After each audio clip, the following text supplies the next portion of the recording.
This TCU roster still has reinforcements coming. There's some late arriving players and also some underrated players, maybe some guys you're not really thinking about. They're top of mind right now, and I think they could make a difference on this team. We'll talk about that and more next on Locked On Horned Frogs, your team every day.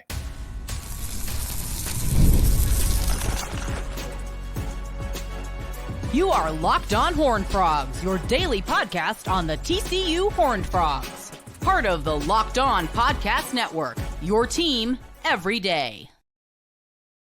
Locked On Horned Frogs, your team every day. I'm your host, Steven Simcox.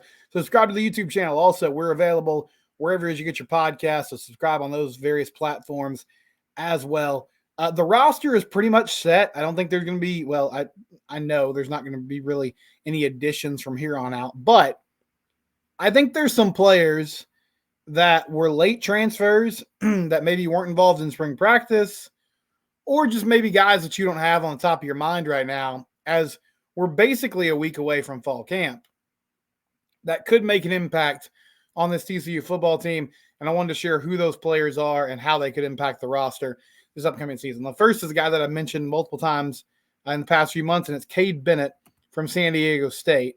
Started his career at Oklahoma State, transferred to San Diego State. This offseason, he transfers over to TCU. In the last 2 seasons, he was second-team All-Mountain West.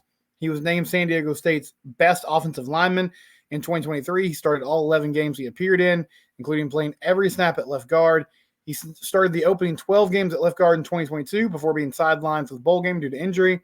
Did not allow a sack and only 6 quarterback pressures and 367 passing attempts on the season. Per Pro Football Focus, his 82.4% pass block rating was the second highest in the Mountain West among offensive linemen and first among Mountain West guards. He began his career playing at Oklahoma State. So an experienced lineman, was honorable mention all-conference a few years in a row, was named San Diego State's best lineman, did a really good job in pass protection, and that was a theme with a lot of the transfers that TCU brought in on the O-line this offseason. And I think that speaks to a couple things. One is, just on a baseline, it's easier to grade out well in pass blocking than run blocking because there's a pretty clear goal and your quarterback can help you out in pass blocking if you understand where he's going to be, if you understand how he moves around the pocket. Run blocking, there's really not a great place to hide. Like you have to move the guy in front of you or move their body or shield them off in a certain way where there's a hole for the running back to run through. But I think also it speaks to the fact that this staff has spent pretty much this offseason trying to find an offense and find players that will help out Josh Hoover, that will make his life easier. And when they were at their best last year, when he was starting, I hope there's more balance this season. But to be honest, when they were at their best this past year, they were slinging the ball around with Josh. Like he was throwing it all over the yard. That BYU game against Baylor, similar thing. And so if you're going to supplement some of your rushing attack with quick game stuff, getting it out on the outside to your wide receivers, short passes that can turn into big gains if yards after catch happens. But if you're going to do that, then you have to have guys that can protect up front, and they've made a point to bring in players that fit that mold. But Cade Bennett adds to what has become a pretty deep interior line group. Now, I'm not totally positive what the starting three is going to kind of look like at guard, center, and guard yet. But James Brockermeyer, who played some snaps at Alabama, mostly on special teams, but can play center. Colton Deary, who can play center or guard. Bennett, who's a guard. Carson Bruno possibly rolling into that guard spot as well.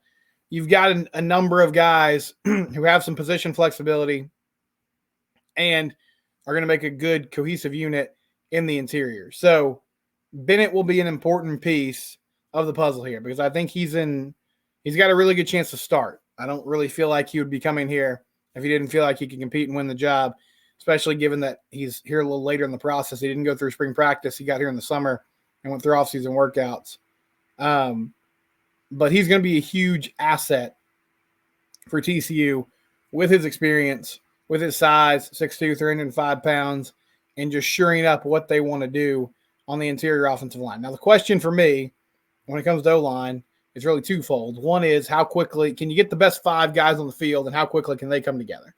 Like, are they going to be working in unison from the beginning of the season, or is it going to take some time to find some rhythm, get responsibilities, get communication down, all those things? The other part of it is, if that center guard combo ends up working pretty well together, then what does it look like on the edge with the tackles? Can Bless Harris stay healthy? Is Mike Nichols somebody who can step up and be also a dependable piece? Because he's had some health concerns throughout his career as well. Those are key pieces to the puzzle here for TCU on offense. And it's really the one thing that kind of gives me pause when I talk about in year 2 of a system with Kendall Briles, a returning quarterback, and Josh Hoover. Not just thinking, okay, this is slam dunk, like this is going to be a very efficient offense that does well in the red zone. The O-line's the biggest question mark there. But Bennett gives them someone who just sort of solidifies things at that level of the offense, which is a big deal. Moving on to some other players that you might not remember or know about. This was a late transfer, and he's technically a walk-on, but he's not your typical walk-on from a stats perspective. Dominic Johnson from Arkansas. In 2021, 575 yards on 97 carries. Now, after that, his workload diminished significantly.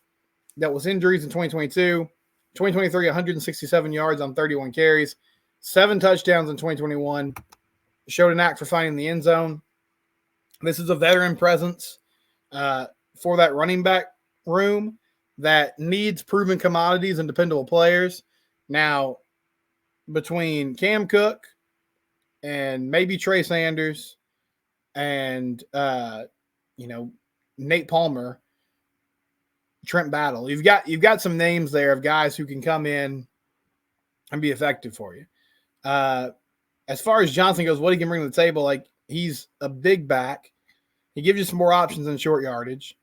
And maybe there's some situations where they can do some things with him and Sanders and 2-back formations, or with him and Cook in 2-back formations. You can line him up at fullback at times. I think there's some interesting possibilities. He has a great feel for what Kendall Briles wants to do due to his time at Arkansas and playing there. And so, again, kind of a seamless transition for him, stepping into a role where he's not going to be asked. I don't think he's going to be a guy that gets 10 to 15 carries a game, but another piece, in that running back stable where hopefully Cam Cook is the dude and he's the lead dog from the beginning of the season. But if you need someone to help shoulder the workload there, then Dominic Johnson is a good name to know, because he's done it in the past and he should be as healthy as he's been in a long time, given, he hasn't had a lot of wear and tear over the last few seasons playing there at Arkansas. So that run game paired with the offensive line, there's some good options. And I honestly think running back, Sonny said this in an interview a few weeks ago. He was like, going into spring camp, that was one of those places where we were like, I don't know. I mean, we hope this works, but honestly, we're kind of unsure about it. And Cam Cook took a lot of those fears away with just what he did during spring camp, showing that athleticism, showing that ability. That made them breathe a little easier and say, okay, well, hey, at least we got one guy who can make this work and make this happen. And so that solidified it. And then also, I mean, we'll see what happens. He said Trey Sanders is as healthy as he's been and he looks good and he's explosive. I feel like we heard that a lot last year or last offseason and didn't really come to fruition like we expected it to.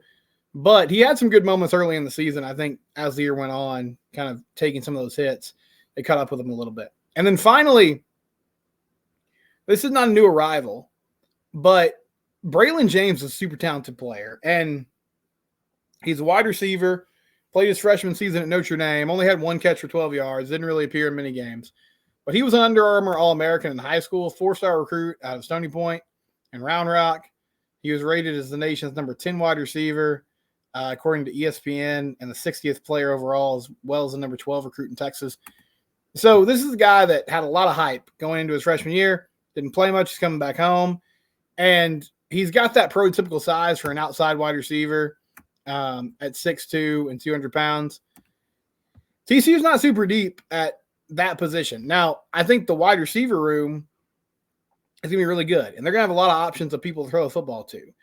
I mean, J.P. Richardson was their leading guy last year. JoJo Earl coming back. Major Everhart could potentially be a factor there as well. Drake Dabney at tight end. On the outside, of course, you have Savion Williams and Eric McAllister. But past Savion and Eric, Blake Knowles is someone who's done some nice things for them over the years, but not really a game breaker, right?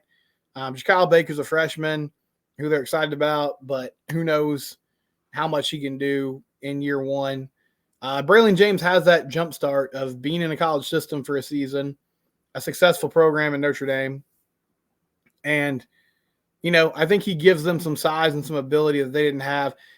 In a lot of ways, he is sort of the replacement for Cordell Russell. And I know a ton of fans were frustrated last year because Cordell didn't see the field, and there was so much excitement around him coming out of high school, but it didn't work out.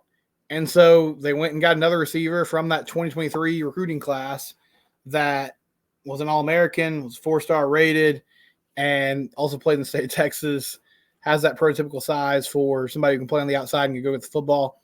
So they kind of pivoted and moved that direction, and I'm excited to see what Braylon can do. I saw Steven Johnson, who covers the Frogs for Fort Star Telegram.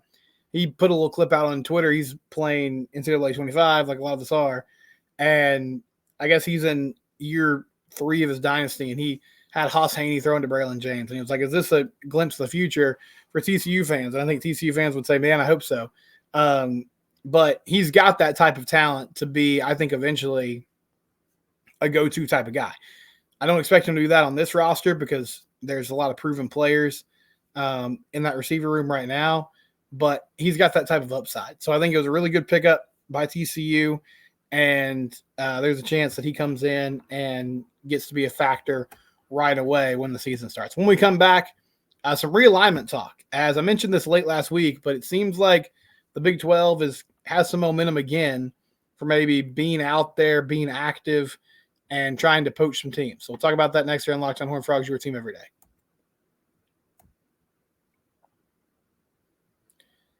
I do want to talk about FanDuel, though. Now, you might say, man, there's not a lot of sports going on right now. Why are we talking about FanDuel? Well, Major League Baseball is back. Started back up this weekend. That's going on every night. There's plenty of props with college football and pro football that's coming up here in about a month. And you love sports. You never want them to stop. The playoffs have, wound down, but there's still a lot going on this summer. And FanDuel is hooking up all customers with a booster bonus daily. That's right. There's something for everyone every day all summer long. So head over to FanDuel.com and start making the most of your summer. FanDuel is the official betting partner of Major League Baseball. Again, FanDuel.com/lockedon or download the FanDuel app. FanDuel, official betting partner of Major League Baseball.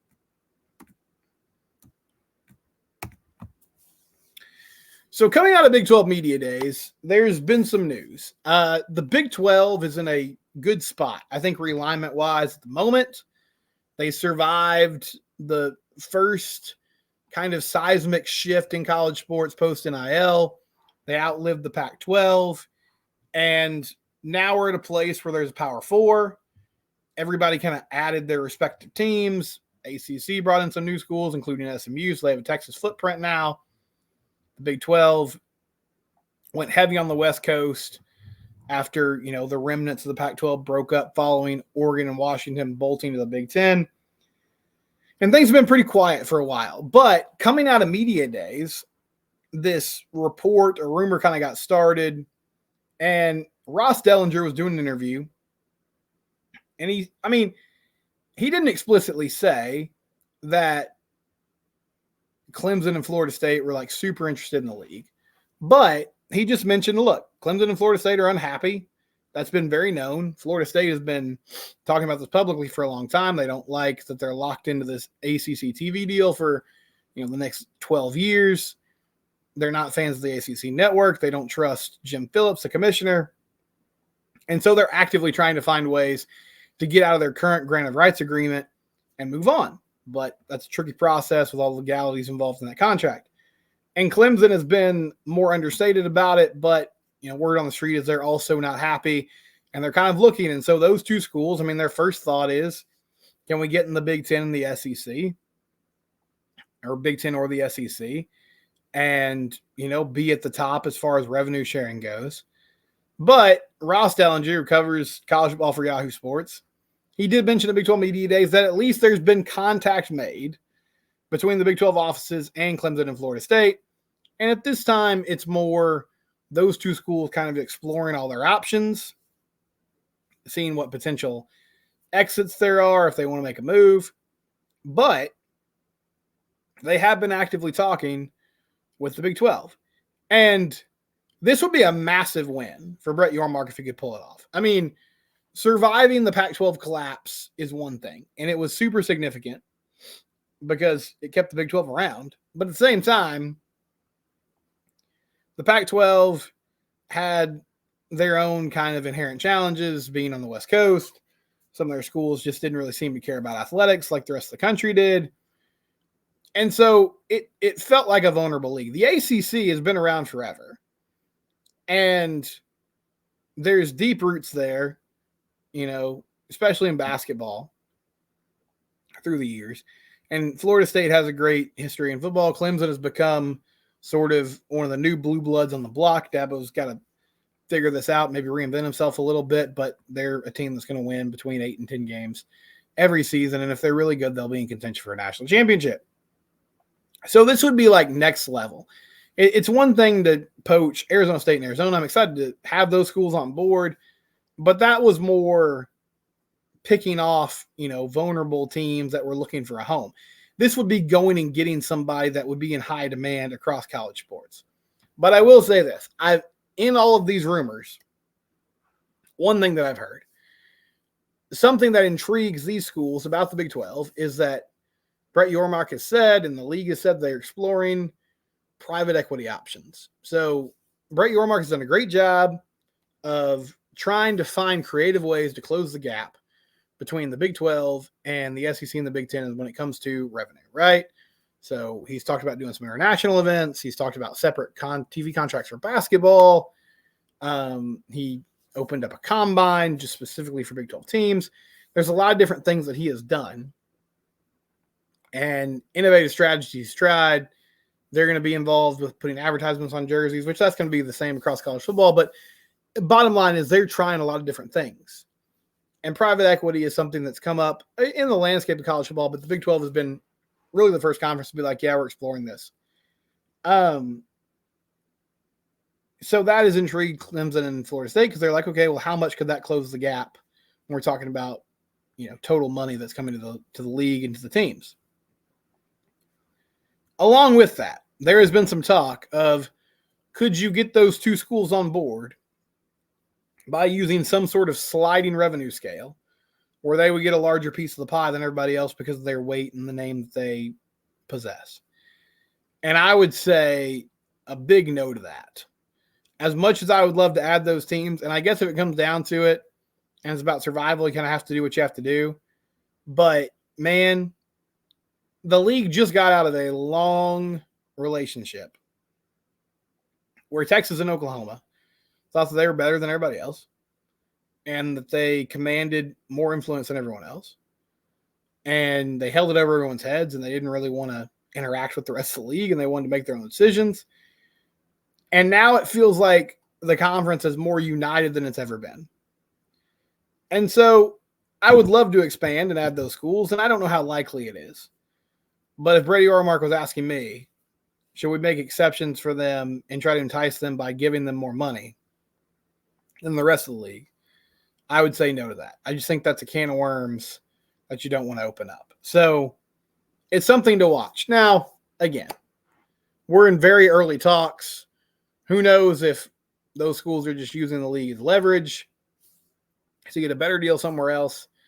But it's another example of how the commissioner and I think the league as a whole has just totally changed the perception of the Big 12 in a short amount of time. It's maybe not at the top of the national landscape, but people know what they're about. It's innovative, it's creative, and there's a lot of good things that are coming from the league and that are happening that are going to be good for the schools moving forward. So I appreciate that they're thinking outside the box and trying to stay aggressive and proactive in what is a total sea change, but I'm not interested in giving those schools more money than everyone else. We'll wrap things up when we come back and get some of your thoughts. It's Locked On Horned Frogs, your team every day.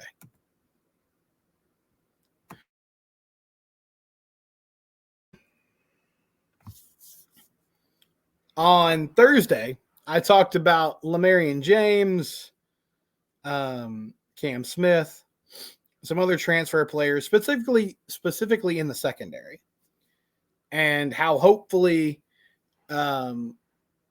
these guys that are coming in and that are known for making things happen, causing havoc, creating turnovers, getting interceptions, recovering fumbles, being returners on special teams, all that stuff, having added athleticism to the defense should really help this team in 2024, because it wasn't the case this past year. It was just a defense that was very flat, that wasn't making big plays, and we know the story under Joe Gillespie last season. Justin McGuffey says defense cannot be worse than last year. Too bad we wasted a year of great players' eligibility with poor coaching and schemes. I just remember opposing quarterbacks having all day to throw the football on us. Yeah, I mean, I made that point. I think Andy Avalos, it could be a bumpy ride at times. And there's obviously going to be an adjustment period between, what he was doing at Boise, where they knew his system really well, and what he could end up doing at TCU this upcoming year, where guys are going to have to learn, and they're going to have to figure out how to run this and how to go about it. But the defense was atrocious last year, and it's hard to imagine it being worse. I think they're probably going to give it some big plays because of miscommunication, just because they're going to be more aggressive. But they gave up a lot of big plays last year, and they weren't aggressive. And you're right. Quarterbacks had all day to throw. It didn't feel like they had the right personnel to run what they wanted to run. And, ultimately, Coach Gillespie had to answer that. And unfortunately, he lost his job. But now you got a new mind in there and someone who's bringing in a new scheme. Our friend Big Easy on YouTube says, I'm glad you enjoyed the game. It's talking about NCAA 25. I got to get one for my grands. Yeah, get those grandkids that video game, man. That's a fun game to play. As I said, I'm contemplating buying a new system and going ahead and ponying up and making it happen, because I had a blast playing NCAA football and just brought back a lot of memories. It was fun. I know Dynasty Mode, Road to Glory, all those things are back and they're really popular. And it's been cool seeing, like, on social media, people show clips of their teams and their players and just everything that went into it. I think they got it right, which is tough to do because there was so much hype around it. I mean, it'd been such a long layoff. And, we like to be nostalgic, and people kind of get caught up in what they think something is, and maybe it's not as close to reality as we actually believe it to be, because, in the moment there were emotions behind it. But honestly, I think that game is pretty close to as perfect and as great as it was when, it was discontinued years ago. So they knocked it out of the park, which was going to be hard to do because there was a lot of hype and expectation around it, and they did a great job with it. So yeah, I'm excited to see, clips of TCU dominating people in the virtual realm. And I hope that when they actually take the field for real in about a month here, that it'll be a very similar story, and they're going to be athletic all over the field, making things happen, and they're in store for a great bounce back season under Sonny Dykes in year 3 of his tenure. We'll be back tomorrow. It's Locked On Horned Frogs. It's your team, and we do it here every day.